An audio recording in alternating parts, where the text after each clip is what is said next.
Hello, this is your professor, Travis Wolven, and today we're going to be talking about citing sources because honestly, I think it is something that we really, really need. It is an easy, standardized method. There are different ways to um, to record our sources, right? There's MLA, there's APA, there's Chicago, Turabians, and so many more. For our class, we're going to try to focus on APA, American Psychological Association style. But if you would prefer to use MLA, please let me know. Okay, so I'm going to go ahead and share screen here, and we are just going to get directly into it. Okay, so here we go. All right, awesome. So I'm going to enlarge my screen just a little bit here. Okay, just a little bit more. There we go. Okay. So as I said before, we're going to talk about sourcing citations for presentations, whether it's your informative, whether it's your persuasive, any of them. This is going to be really important for our class and then for classes and presentations and things in your future. So please pay attention and let's have a good time. Okay. So one of the things is, I just really want to point this out again. Sources are always important to bring credibility and clarity. Um, your sources will do a lot of work for you. Your sources will bring stories, will bring anecdotes, even how you find the sources. There's a discussion there, and it really, really matters, right? Um, your sources will bring you not only that type of clarity to show information and to be able to shed light on some things, but also brings credibility. The fact that you put time into it, what sources you derive from, and even if you're especially able to talk about the potential biases of those sources, or some of the positives and negatives of those sources that you get, right? So we want to try to get recent sources if we can, but it all depends on what it is.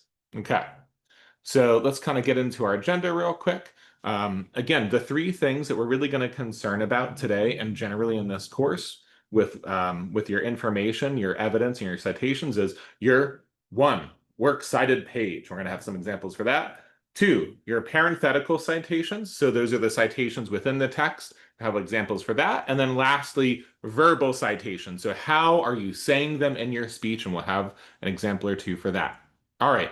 So here's a nice little example of a works cited page. This is an APA, right? And so just take a look. For one thing, for starters, we call it a references page or works cited. You could say bibliography, but biblio, that root means book. So I'd prefer references or works cited, something along those lines. Um, again, it's going to be your last page of your outline. Secondly, it's going to be alphabetical order by the last name, right? So it's either the last name or just the name of the organization. Sometimes it's an entire group of people that are titling themselves under that organization, and then you would go by that type of title and then organize it from there.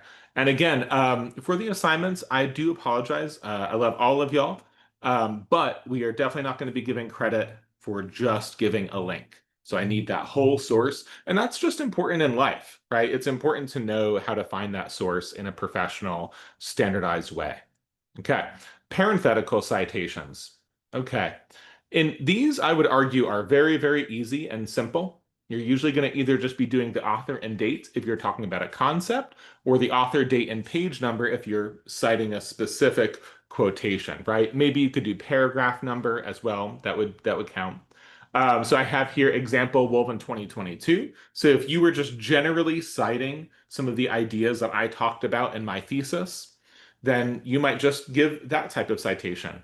Or let's say you were giving a specific type of quote, then you would give that name, year, and page number like we have here, Smith 2023, page 15, right?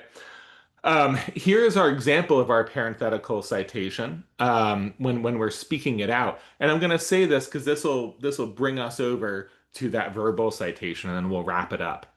So here's our example, right? According to the Center for Disease Control, in their article Coronavirus 2020, published in March 2020, we know this is a highly contagious virus for which we do not yet have a vaccine, right?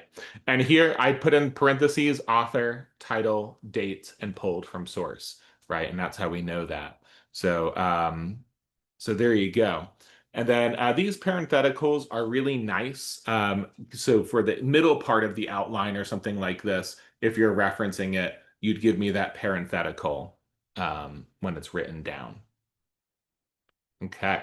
And then verbal citations. Again, that's what I just read. So when you're doing an informative or persuasive or any kind of presentation whatsoever, a debate or something like this, right? You're going to want to use that type of language that I used in that previous slide. So please feel free to go back and take a look at that. I'm also going to upload this slide to the D2L.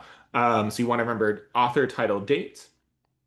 So, according to author, in their work, title, published on date, and then you would give the quote. Okay, so there you have it. I'm going to go ahead and stop the share. And there you go. So there's our three things that I want us to focus on. Okay. Is your works cited page, which I want you to have at the end of your paper, your parenthetical in-text citations, and then we talked about how to read them out, right? So, and make sure that you're giving the author, title, and date. So we can all find them and we can all give the due credibility that you are owed for the hard work that you put in and for the work that those scholars put in and the resources they put in to find that information. Alrighty.